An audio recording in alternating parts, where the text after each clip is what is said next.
La file de gauche avance plus vite. Je me place à gauche, réponse A. Je reste où je suis, réponse B.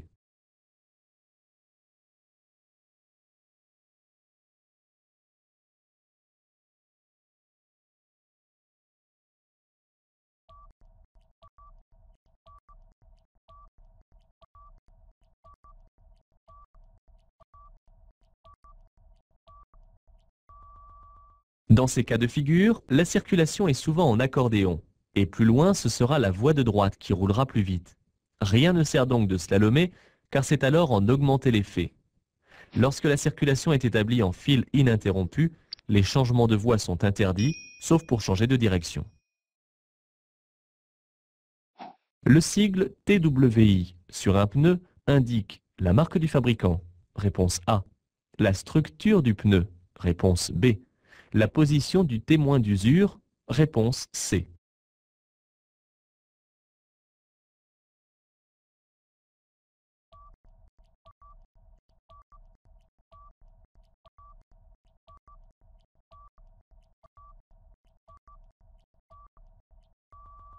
Un témoin d'usure est une bosse de gomme qui se trouve dans une rainure du pneu et dont l'épaisseur est de 1,6 mm.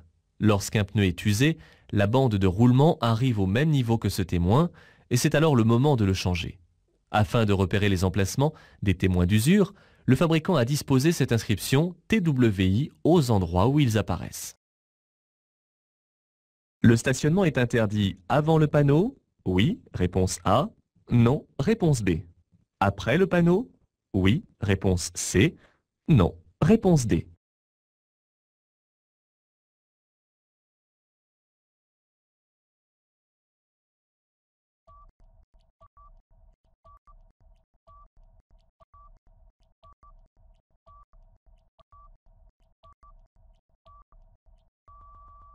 Ce panneau interdit le stationnement du côté où il est implanté. Lorsqu'il est complété par un panneau-seau comportant des flèches, le stationnement est interdit dans le sens de la flèche. Ici, cette double flèche équivaut au panneau-seau rappel. Le stationnement est interdit avant et après la flèche. En marche normale, je suis bien placé. Oui, réponse A. Non, réponse B.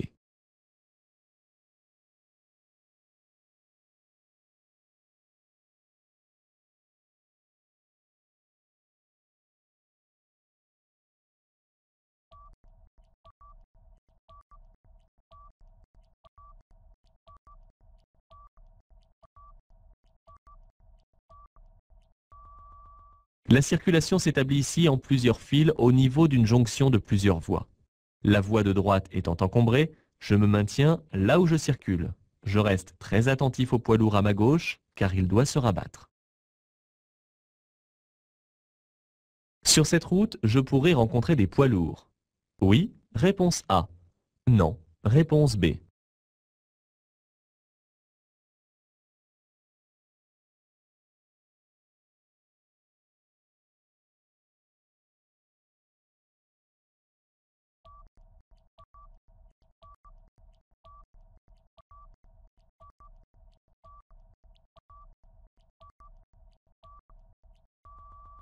Ce panneau indique le début d'une route à accès réglementé.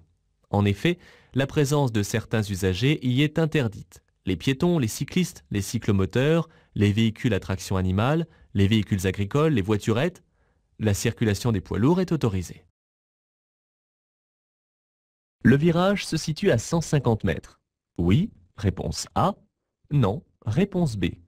Je commence à ralentir. Oui, réponse C. Non, réponse D.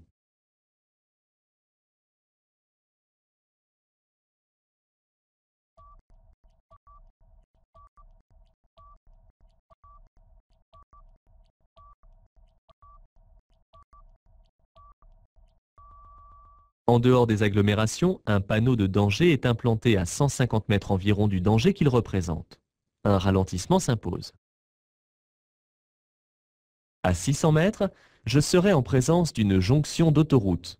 Oui, réponse A. Non, réponse B. Je devrais céder le passage. Oui, réponse C. Non, réponse D.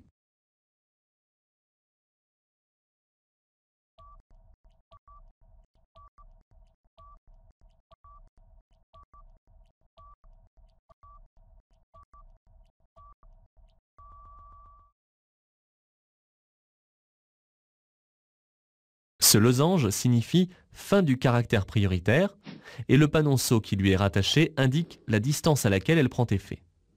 Après la bifurcation annoncée, il y aura une jonction d'autoroute et ma section perdra obligatoirement la priorité. J'aurai à céder le passage. Nous sommes le 1er du mois. Le long du trottoir de droite, je peux m'arrêter. Oui, réponse A. Non, réponse B. Je peux stationner? Oui, réponse C. Non, réponse D.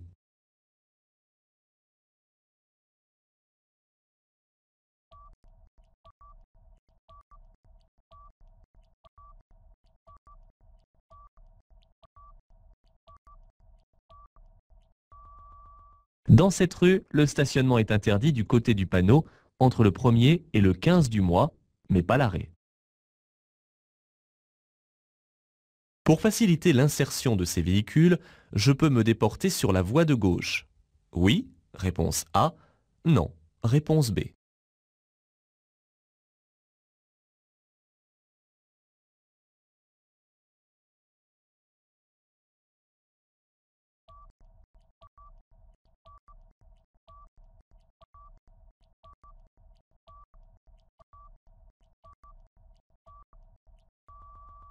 La voie à ma droite est une voie d'entrecroisement. Elle permet de quitter la route sur laquelle je circule ou de s'y insérer. Aucun usager n'occupe la voie de gauche derrière moi. Bien que je n'y sois pas obligé, je peux éventuellement m'écarter afin de faciliter l'insertion de ces véhicules. Le passage est interdit aux véhicules de 3,60 m de long. Oui, réponse A. Non, réponse B. Je dois céder le passage en face. Oui, réponse C. Non, réponse D.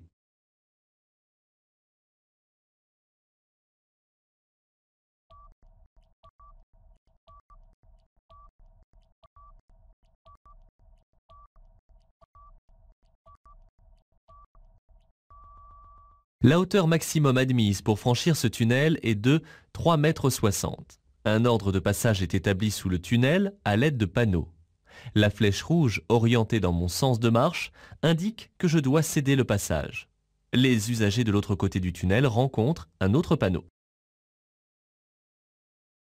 Je peux circuler en feu de position. Oui, réponse A. Non, réponse B. En feu de croisement. Oui, réponse C. Non, réponse D.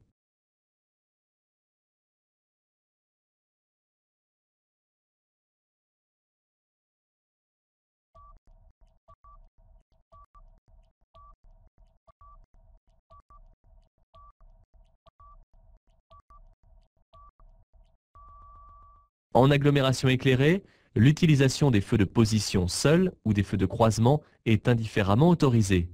Cependant, il est plutôt conseillé de circuler en feu de croisement afin d'être bien vu, notamment des piétons.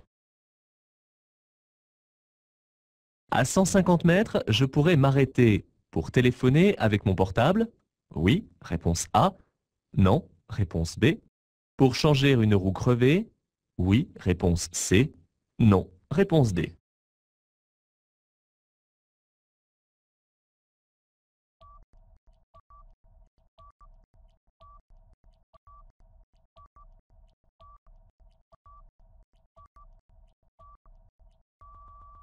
Cette signalisation m'indique un arrêt d'autobus à 150 mètres.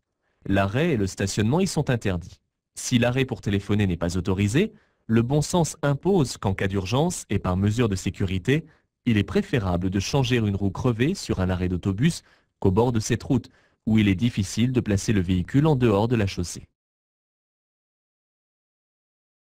Cette voiture vient juste d'allumer le clignotant gauche. Je lui cède le passage. Réponse A. J'avertis de ma présence. Réponse B. J'accélère. Réponse C. Je mets le pied devant le frein. Réponse D.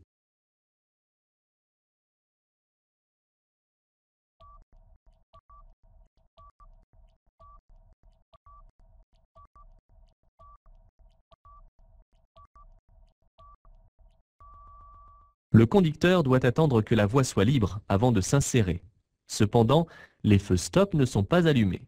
Il est alors impossible de savoir si le conducteur tient compte de ma présence. J'avertis avec un coup de klaxon ou un appel de feu, et je place immédiatement le pied devant le frein afin de me tenir prêt à réagir. Le croisement avec ce fourgon est difficile. Il doit me céder le passage, réponse A. Je m'arrête, réponse B.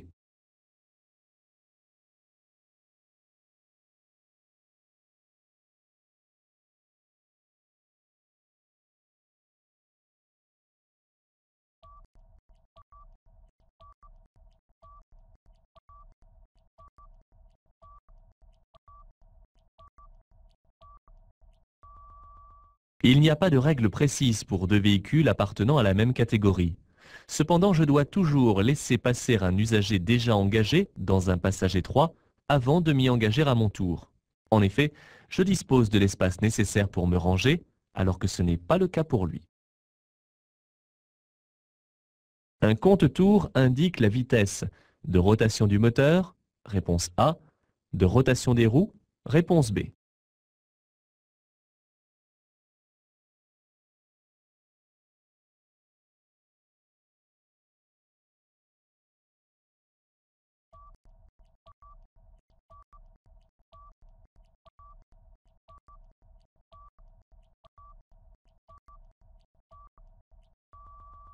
Le compte-tours indique la vitesse de rotation du moteur. Il a pour rôle d'informer le conducteur si le moteur tourne normalement, en sur-régime ou sous-régime. Des plages idéales de fonctionnement sont précisées par le constructeur. On trouve ces renseignements dans la notice technique. Ce poids lourd est en infraction. Oui, réponse A. Non, réponse B. Je le dépasse par la droite. Oui, réponse C. Non, réponse D.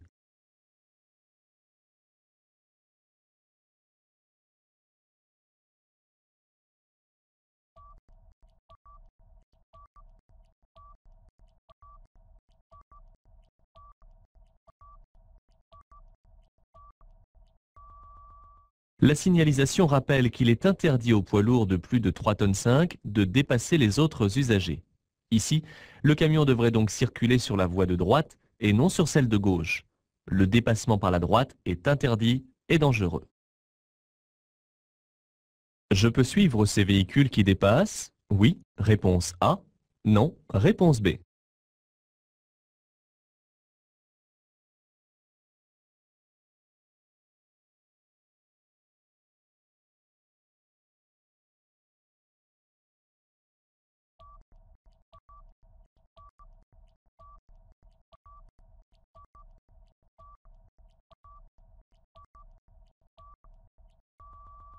En observant devant et derrière, on remarque que la chaussée est à sens unique, séparée de l'autre chaussée par un muret en béton.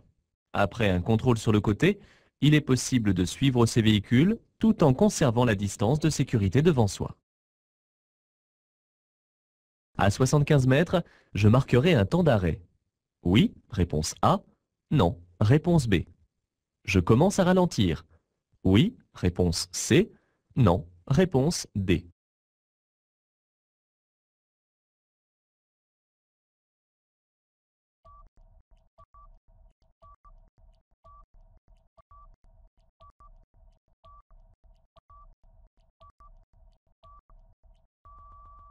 Cette signalisation m'avertit du régime de priorité que je vais rencontrer à 75 mètres.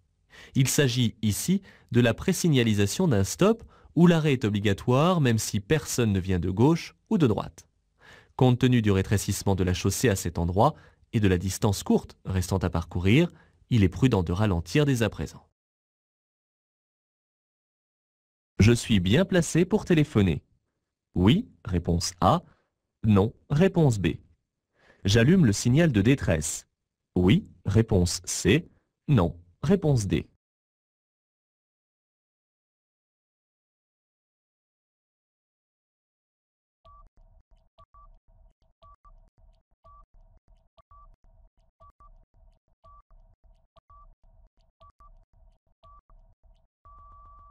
La ligne de rive n'interdit pas son franchissement, c'est-à-dire qu'elle n'est ni continue, ni bande d'arrêt d'urgence. Je suis bien placé sur l'accotement pour répondre au téléphone.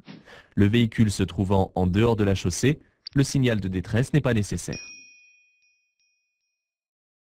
Le tracteur est momentanément arrêté. Je le dépasse par la droite. Réponse A. Je ne le dépasse pas. Réponse B. Je maintiens cette distance. Réponse C.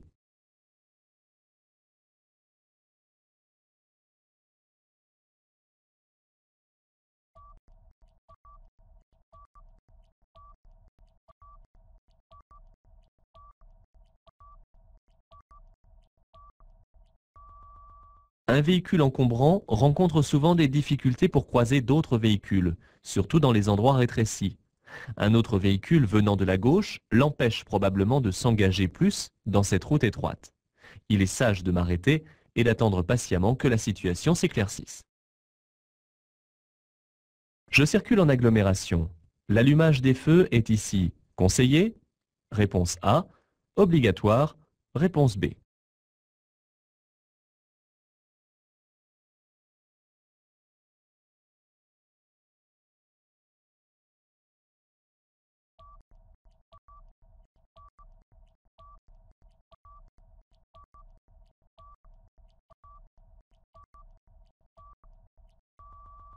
Ce panneau est une obligation du fait qu'il est rond.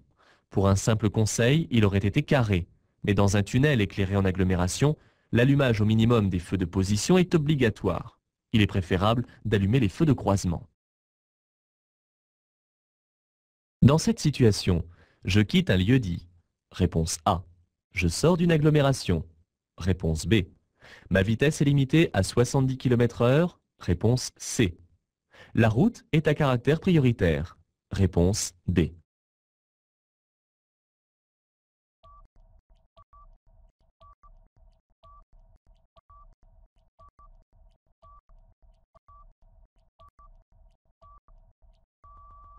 Le panneau rectangulaire indique la sortie d'une agglomération et non celle d'un lieu-dit.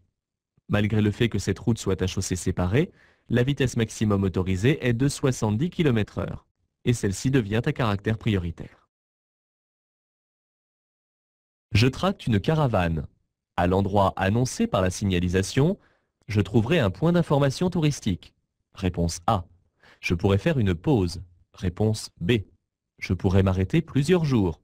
Réponse C. Je trouverai une station de lavage. Réponse D.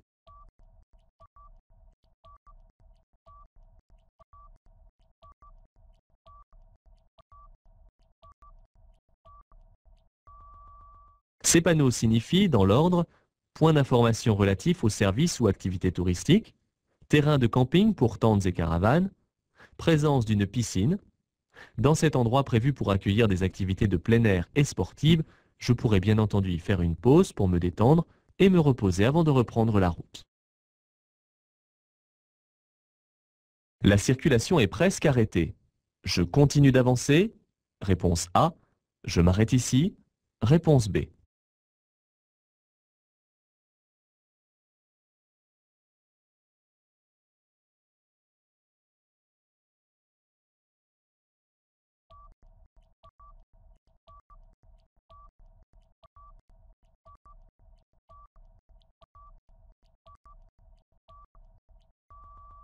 La circulation très ralentie risque de s'arrêter totalement et de m'immobiliser sur les voies. Je ne dois pas m'engager plus loin au risque de courir un grave danger et 4 points en moins sur mon permis de conduire. Cette rue est à double sens de circulation. Je peux stationner à droite? Oui, réponse A. Non, réponse B. À gauche? Oui, réponse C. Non, réponse D.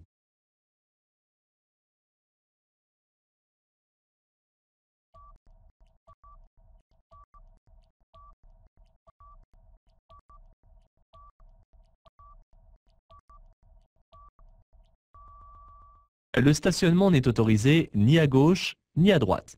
Il est interdit à droite par la présence du panneau et il est interdit à gauche en agglomération dans les rues à double sens de circulation. Je dois mettre le clignotant à gauche.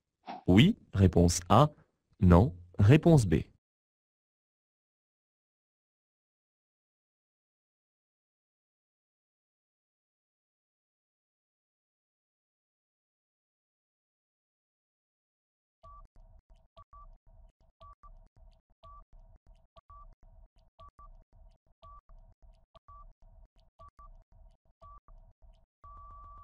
Tout changement de direction ou tout écart de trajectoire doit être signalé aux autres usagers à l'aide du clignotant. Pour effectuer le déboîtement de ce véhicule stationné, je dois me déporter de quelques mètres. Aussi, je le signale avec le clignotant à gauche. Titulaire du permis de conduire depuis 18 mois, ma vitesse est limitée à 70 km/h, réponse A, à 80 km/h, réponse B, à 90 km/h, réponse C.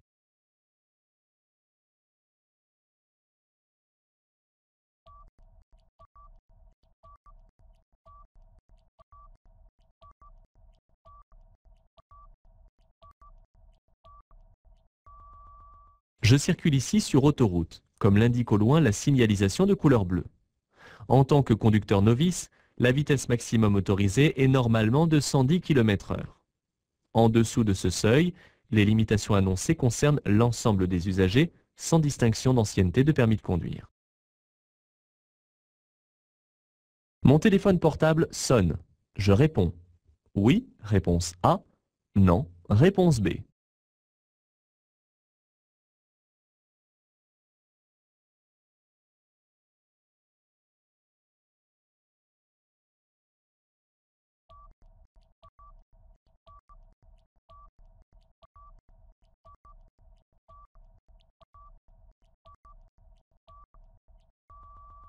Utiliser son téléphone portable d'une main en circulation coûte 2 points au permis de conduire.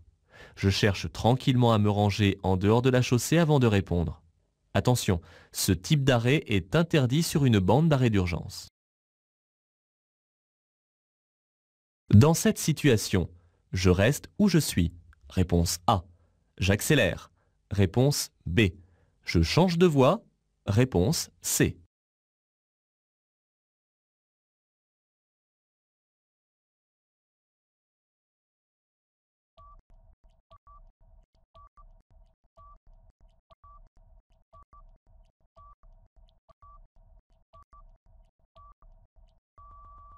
Le véhicule rouge n'est qu'au début de la voie d'accélération, encore sur la bretelle de raccordement, et il doit céder le passage. Sauf cas de danger, je n'ai pas ici à changer de voie. De plus, une voiture se trouve déjà derrière moi, à gauche. Circulant à la vitesse maximale autorisée, je n'ai aucune raison d'accélérer plus. La signalisation par panneau peut avertir de la proximité d'un passage piéton, réponse A, d'une école, réponse B, d'une colonie de vacances, réponse C.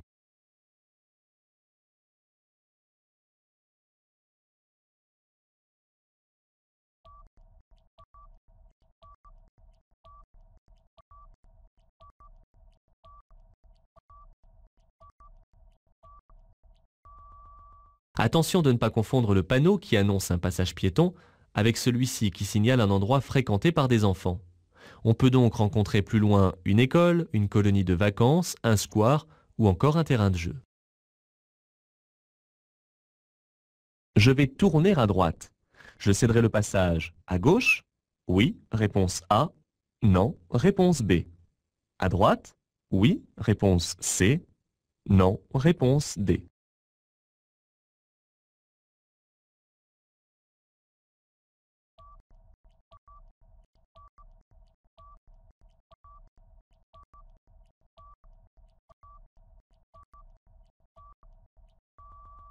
À cette intersection, je rencontre un stop qui m'impose l'arrêt. Avant de repartir, je m'assure qu'aucun véhicule n'arrive ni de la gauche ni de la droite, car je suis tenu de céder le passage aux usagers de l'autre axe de circulation. Le rétroviseur extérieur droit est obligatoire en conduite accompagnée. Oui, réponse A. Non, réponse B. Dispense du contrôle en vision directe à droite. Oui, réponse C. Non, réponse D.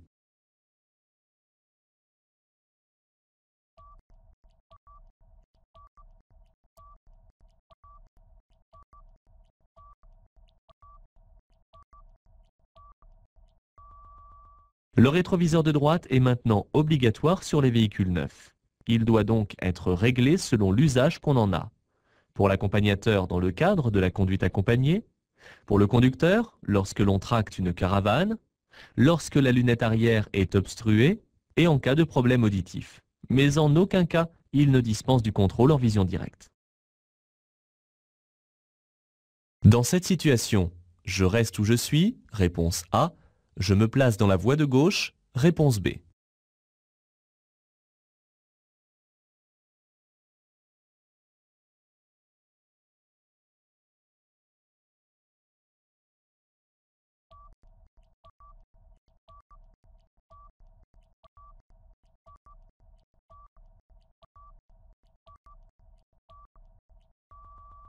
Je me situe au niveau d'une voie d'entrecroisement qui permet d'une part de quitter la route et d'autre part de s'y insérer. Le conducteur du poids lourd a mis le clignotant pour changer de voie. En me déportant, je lui permets de s'insérer plus facilement. La voie de gauche est libre, je contrôle à ma gauche et je change de voie. Je me prépare à effectuer un dépassement. J'allume le clignotant de suite. Oui, réponse A. Non, réponse B. Je me contente des informations données par ce rétroviseur. Oui, réponse C. Non, réponse D.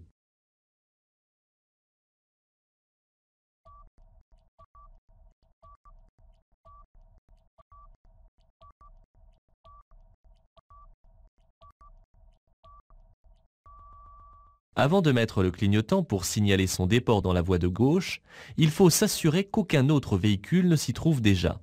Certains rétroviseurs extérieurs, comme ici, sont équipés d'un briseur d'angle mort qui permet d'élargir le champ de vision sur le côté, mais il n'est pas suffisant et l'angle mort subsiste. Le véhicule à gauche est trop près pour me permettre de dépasser. À cet endroit, la priorité de passage appartient aux usagers venant de droite, réponse A, à l'axe le plus important, réponse B.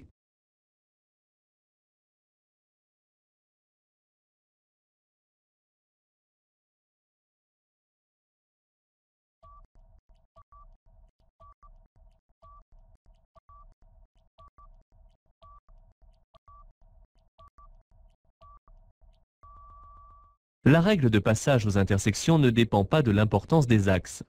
En l'absence de panneaux d'intersection, c'est la règle dite de priorité à droite qu'il faut mettre en application. Attention cependant, en abordant un grand axe, les usagers peuvent rester sur leur impression d'être prioritaires.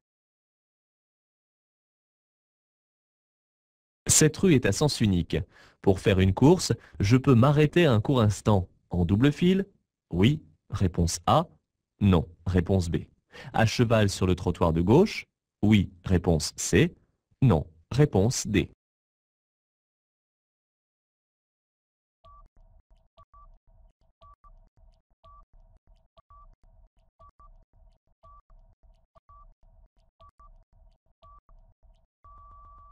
Faire une course, même rapide, n'appartient pas à la définition de l'arrêt, mais à celle du stationnement. Or, il est interdit de stationner en double fil. Je ne peux pas empiéter sur le domaine des piétons, même à cheval sur le trottoir. Cette commande permet d'allumer les feux. Oui, réponse A. Non, réponse B. De régler la hauteur du faisceau lumineux. Oui, réponse C. Non, réponse D.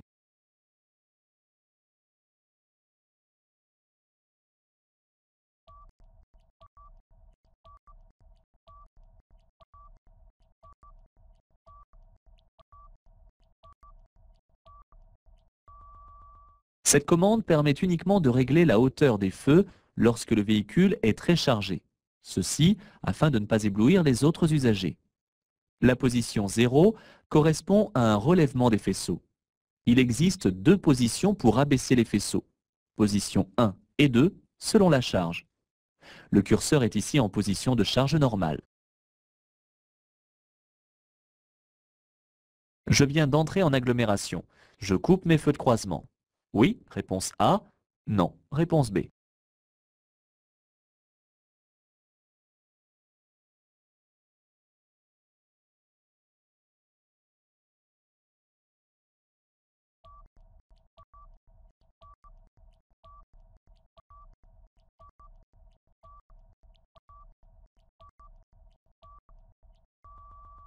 Dans certaines conditions de mauvaise visibilité, même en agglomération et dans la journée, je peux être amené à utiliser mes feux afin d'améliorer ma visibilité. Ici, je circule avec un soleil très bas et peu lumineux, et avec une brume qui rend floue la vision. Je dois donc circuler avec les feux de croisement. Pour stationner dans ces emplacements, je dois allumer les feux de position. Oui, réponse A. Non, réponse B. Les feux de stationnement? Oui, réponse C. Non, réponse D.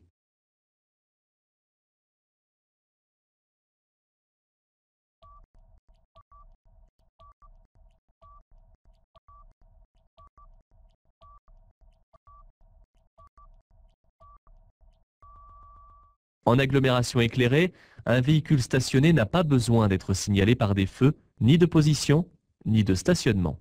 De plus, ces emplacements sont placés en dehors de la chaussée, ce qui permettrait de ne pas les allumer dans le cas d'extinction programmée de l'éclairage urbain. En transportant des objets encombrants sur le toit, je risque de modifier la tenue de route de mon véhicule. Oui, réponse A. Non, réponse B. D'augmenter la consommation de carburant. Oui, réponse C. Non, réponse D.